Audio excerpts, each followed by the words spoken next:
کسی کی تقلید نہیں. خود عقل سے سوچو آیا اس میں اسلام کی توہین ہے یا نہیں, اسلام کو ضعف ملتا ہے یا نہیں ملتا. ان کو پتہ نہیں ہے آج سے 100 سال پہلے تقریباً سارے پاکستان میں, سارے پنجاب میں صرف 3 آدمی شیعہ تھے, 2 مرد اور 1 عورت. انہی سینہ زنی ماتم سے اس وقت صرف پاکستان میں تقریباً آدھے پاکستان تقریباً شیعہ ہو چکے ہیں. یہ وہن ہے, یہ کمزوری ہے, یہ نشر اسلام ہے. باقی یہ کہنا کہ آواز بلند نہ کرو, یہ نہ کرو, اس کا اس میں جواب ہو گیا.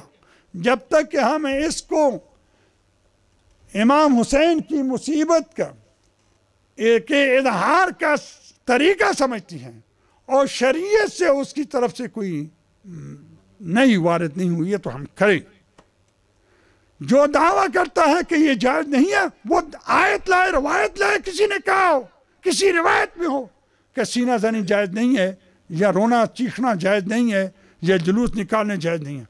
افسوس ہے, مجھے تعجب ہوتا ہے, وہ فتویٰ دیتے حرمت کا اور مجھ سے دلیل مانگتے تم جائز ہونے کی دلیل دو. ارے کہاں کس حوزے میں پڑے ہو تم؟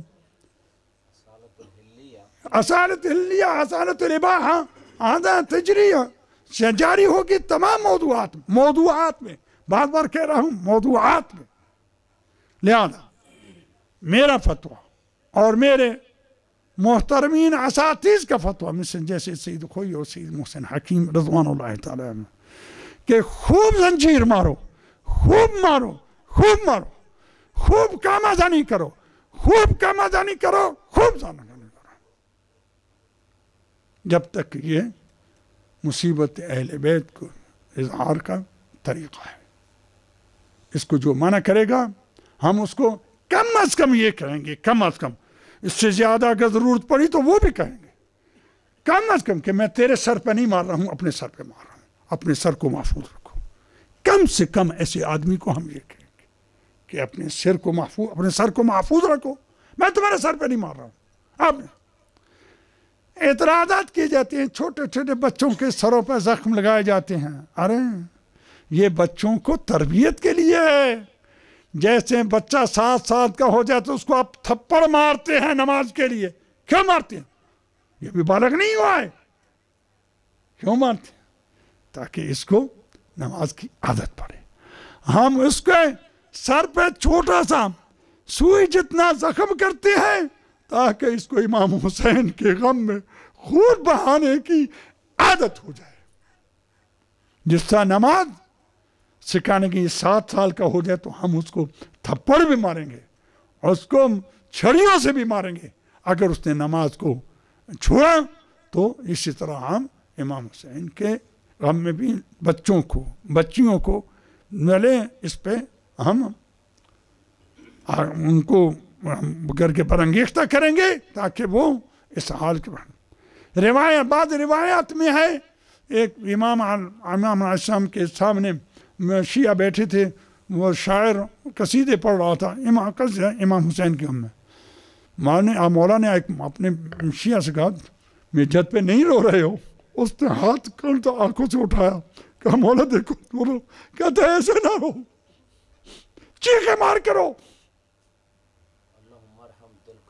اللہم ارحم تلک الصرخۃ التی کانت من اجلنا. خدایا اس چیخوں کو پر رحمت نازل کر جو اہل بیت کے لیے ہوتی ہیں. تو لہذا تمام بر صغیر کے لیے میرا فتویٰ یہ ہے کہ خوب زنجیر مارو, خوب زنجیر مارو, خوب کامازانی کرو.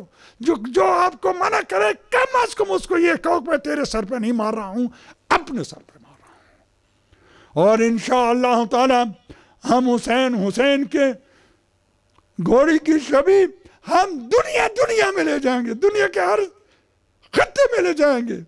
دنیا کے ہر خطے میں ہم اپنے سروں کو زخمی کر کے پیش کریں گے جناب زہرا کے سامنے تاکہ ہمارے لیے وہ شفاعت کرے. کہتے ہیں کہ بہتر یہ ہے کہ خون کا کسی کو دو, کسی محتاج کو وہ بھی دو, یہ بھی دو.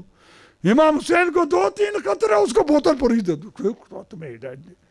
پوری بوتل دے دو اس کو امام حسین کو 2 قطرے خون کے بس.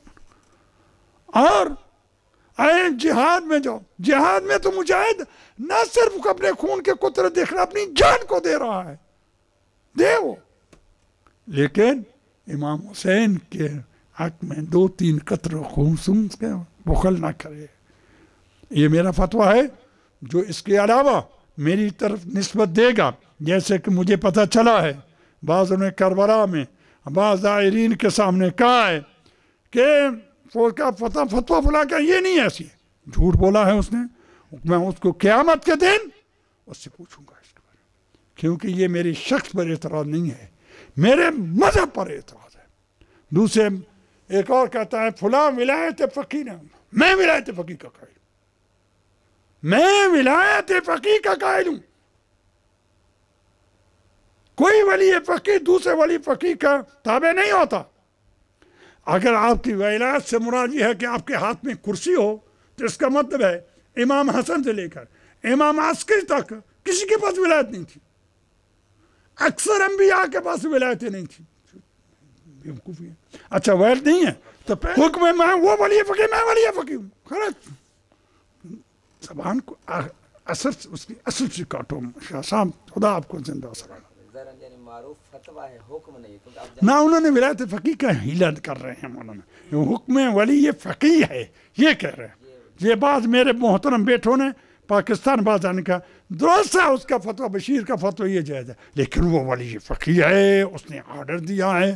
میں ولی فقیہ ہوں، آرڈر دیتا ہوں خوب زنجیر مارو، خوب زنجیر مارو، خوب زنجیر مارو، خوب کا مدنی، خوب کا من، آگ پہ بھی خوب ماتم کرو، خوب ماتم کرو. خداوند عالم آپ کے پاؤں کو نہ صرف دنیا کی آتش سے آگ سے محروم رکھے، بلکہ آپ کے پاؤں کو جہنم کی آگ سے بھی محروم دور رکھے گا انشاءاللہ تعالی. یہ ہے میرا فتویٰ اخوتی و اولادی، یہ میرا فتویٰ ہے. اس میں کوئی تبدیل، کوئی تغییر، کوئی تبدیلی، اس کو میں جریمہ سمجھوں گا اور اس کا محاسبہ کروں گا، اس کو پکڑ کے قیامت کے جناب زہرا کے سامنے کھڑا کر دوں گا کہ یہ زہرا، یہ شخص مجھے تیرے بیٹے کے خون آلود کپڑے کو کی مصیبت کو بیان کرنے سے، رائج کرنے سے مانے ہوتا تھا. اس کے بعد اس کی سزا کیا ہوگی وہ خود جانتا ہے انشاءاللہ تعالی. میں نے دوبارہ ہم عربی کو بتائیں. اللہم صلی علی محمد و علی محمد، اللہم صلی علی محمد و علی محمد، اللہم انصرنا علی اعدائنا، اللہم انصرنا من یعارضنا فی شعائر الحسینیہ، اللہم وفقنا لإقامت شعائر الحسینیہ بکل ما نتمکن، بکل ما نتمکن، بکل ما نتمکن.